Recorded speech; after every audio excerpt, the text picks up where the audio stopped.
Hi, welcome back to 5 Minutes of Wheelchair Basketball. It's been a busy couple weeks, so we haven't been able to get a lot of information out, but I thought we'd come back and address designing your practices and laying out your athlete and team development. And looking at this from you as a coach or you as a team leader, maybe a team captain, you are the CLO of your team. You are the chief learning officer. And I think that keeps in mind what we've talked about is long-term athlete development.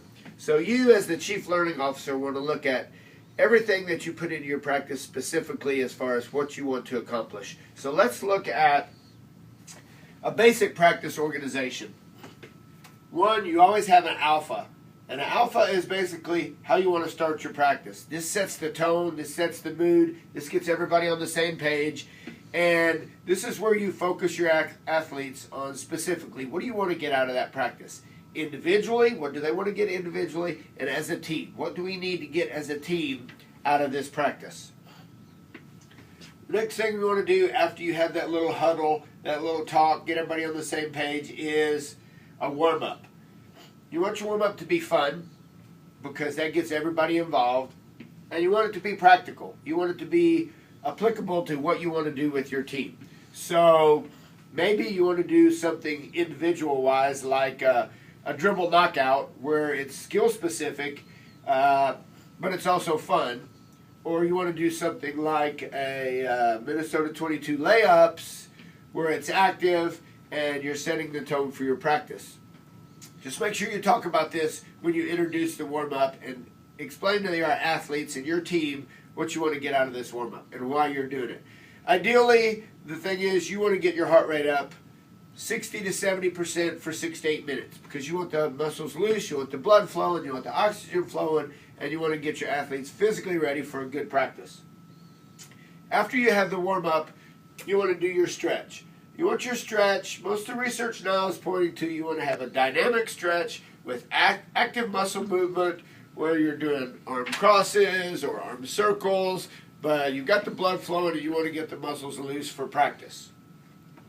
You stretch for two reasons. You stretch to increase flexibility and you stretch to improve performance. Those are the two reasons you're stretching. A lot of people think, oh, we're stretching. And sometimes you have to point out, this is why we're stretching.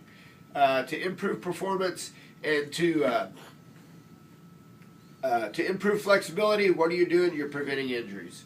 So very important to have a good session here after your warm-up on stretching. A dynamic stretch, maybe the bands. We do the bands 2 days a week. Kind of up to you. If you only practice 1 day a week, I would really recommend that you do the bands that we did in one of the other videos every practice. We tried having the athletes take their bands home and do them. Wasn't the success rate we wanted. Next, you want to look at in your development cycle of your team and your athletes. Where are you? Are you preseason? Are you in season? Are you week of a tournament? Where are you in your training? And that's going to determine what you're going to include in your practice setup. Skill work.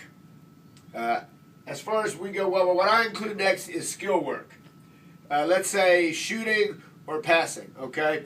Individual skill work. And what you want to look at when you design your skill work practice and your drills that you're going to use is where are your athletes in their development? And this is where you really need to understand these two things right here. Bloom's taxonomy of the cognitive domain and Bloom's taxonomy of the psychomotor domain. Or there's a few other psychomotor domains out there you can look at, but what we're talking about is in the cognitive domain, do the athletes know what to do? Do they know the purpose of the shooting drill? Do they know what to do in that drill? Do they understand it? Do they know how it applies to them, how it applies to making them a better shooter, a better passer? And then can they take that, and probably where you're going to be is can they apply that in a small group or large group situation? And then the psychomotor domain, can they do the skill? Do they have the physical foundation to do the skill? Speed, strength, power. It says power. Take my word for it. And do they have the functional capacity because your training affects each athlete differently based on their functional capacity, how their injury affects their ability to do certain things. And then in an open versus a closed situation. What that means is, in an open situation, can they just sit there and shoot? And how many makes can they get in a row? Versus a closed situation, what if they're shooting against the clock? What if they're shooting under pressure, like you have to make 3 in a row before you can move on? That would be a definition of a closed situation. So we're going to take that and apply that to our skill work. Depending on this time of season, it might be foundational work. Sport-specific strength, speed, and agility training. Are we building our foundation to get ready for what we need to do during the season? So that's going to be the next segment of your practice. Then we do small group work, a lot of 2-on-2, a lot of 3-on-3, some quarter court. But what we're trying to do is get the athletes going from that open situation that we worked here to a more closed, competitive type situation. And so when we do our small group work, our 2-on-2, we'll group our athletes with specific goals for each athlete. When we put 2 athletes together, maybe we're putting one athlete in a position where they have to be the shooter, and they're not normally a shooter. Where they have to be a ball handler, and they're not normally a ball handler. So I have goals for each group of 2 that I put together that I want each athlete to get out of that situation. We talk about that. This is what you got to do. We need to be working on your ball handling and your decision making. We need to look at driving to the basket when you have that small opening. So we set specific goals for our small group work. And our large group work with goals would be our scrimmage.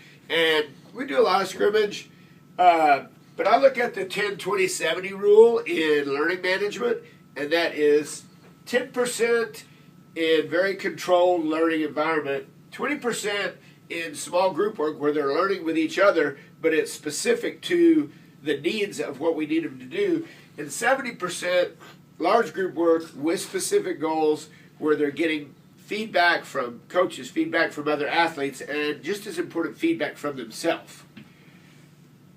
And so in our large group work, let's say our goal is to work our passing, because in turnovers, we've had too many turnovers.